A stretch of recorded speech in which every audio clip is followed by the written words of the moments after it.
winning Stanley Cups, and could he just be masking that towards, I just don't want to spend my whole career in Edmonton. Yes. Can I ask you something? Like, is that what you think? I think it's One of the possibilities. It's one of the possibilities, 100%. Yeah. Wow. Maybe just feels like, you know what? I spent my whole career here, and I think I don't get the credit I deserve on the bigger scale of some of the best athletes out there today in this world. What if it's even Maybe he maybe he needs a bigger stage. Yeah, he doesn't seem like that guy to me. He doesn't seem like I am he just needs the throwing. attention. I know. I don't see him as an attention-seeking guy. But I do think that there's players who are like, hey, let's see what New York or LA or whatever does for me compared to Edmonton. I think that's possible. Maybe family considerations and all those sorts of things. Tavares did 9 years on Long Island and said, I look at what he's created by his comments, and like he's left a ripple effect, and the season hasn't even started. Like, this is a major story, especially here in Canada, especially for us covering hockey in Canada. To watch him potentially leave in less than 12 months right now, and listening to his comments, I'm like, where's the driving force here of it? Yeah. And I still think he resigned. Mid-season? I mean, before soon, the season? Soon. Then, you know what, if he does, then I say, you just wasted your breath on all of this. I think that's the most interesting thing you've said. About, I'm not looking past this season and blah, blah, blah, blah, blah. If you were to sign a 2 or 3 year deal now or next week or in 2 weeks, you could have done it July 1st and spared everybody all this seed of doubt. Okay. That's the thing you're saying that makes me think that maybe waste of time. It did nothing. It did nothing. Connor, you did nothing if you sign next week or in 2 weeks from now. I know this isn't how it's. Go ahead. That's the most compelling thing you're saying is that makes me not believe my theory of him signing soon is just. Well, then what was that all about? Exactly. What would have changed? What changed? Just the noise got too loud would be the answer. The answer will be, I didn't want to play under this. Oh, no. He looked after the noise. He said he took it head on. He hit it. And I give him a ton of credit. Yeah, nothing else to say after you said it all here. You can't play. You think this is a distraction? You can't play. Maybe you're not the right guy to be playing right now. If you think that you can't play under these circumstances, he's ready to go. He's dealing with it. That guy's got some nerve right now to go in there and still probably light it up and sit there and go, who's with me here? Yeah. Focus on this year. Don't worry about me. Don't worry about what's happening 12 months from now. Just win right now. So I think he's good. The question is, how about everybody else around him? It is. Yeah. I mean, it's a ton of pressure on Oilers management.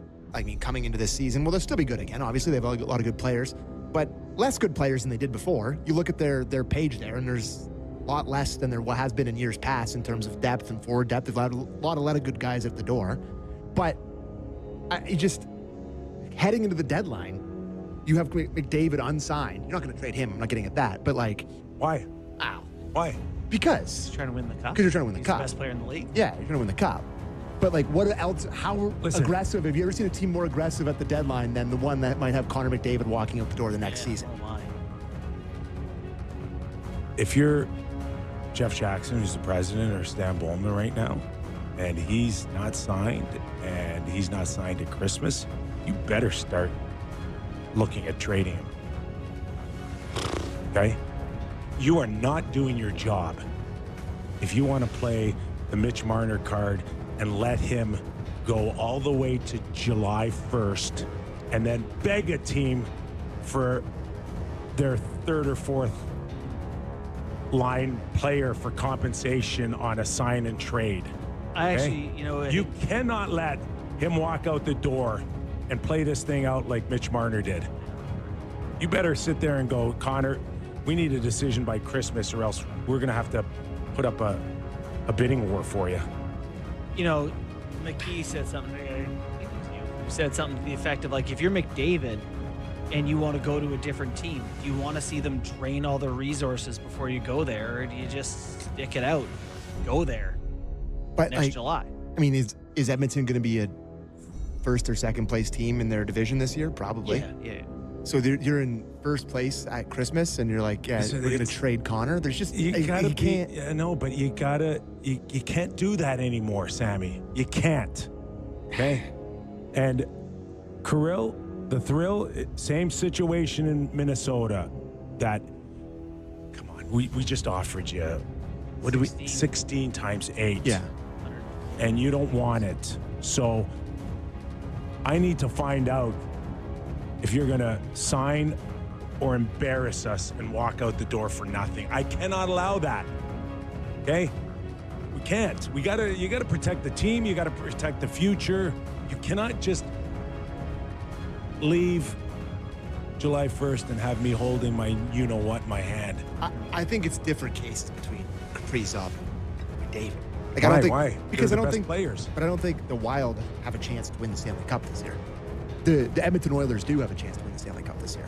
So, like, you're foregoing a chance at a cup by trading the best player in the league at the deadline, as opposed. I feel like Kaprizov and McDavid. Kaprizov's very good, but he's not. Well, he doesn't mean what McDavid means, Kip. You can't really compare those two. McDavid's like Ohtani for us in that he comes with so much more than the hockey. Okay. Yes. So Edmonton Sponsor. loses in the second round, Sammy, Nightmare. Yeah, I mean, we just lived it. and you just watched McDavid leave for nothing. Yeah, I think that's a risk you have to take because you have a chance to win the cup. Yeah. Oh, well, I guess you see Now- where you're now, at. to I'm not Kip's saying point- you're wrong. to Kip's point, though. It is a compelling argument, but I just think I think you need to force Connor. You need to force Kirill. You needed to force Mitch Marner to come up a little bit more on your intentions. And a reminder on what happened when the Edmonton Oilers traded Wayne Gretzky. They won the cup, what, the next year? Yeah, I think the next year. Maybe, you know, Within the in vicinity. that pocket. Yes. You know, the point is that what you would get back for McDavid is hockey players. You're not going to get nobody. I absolutely love that. We're 25 minutes into our first show of the season. We've traded McDavid. It's incredible. Listen, I'm looking at out the there, roster, Sammy. Mike. Hyman's Sammy. 33. Yeah, it's out there. RNH is 32. Yeah.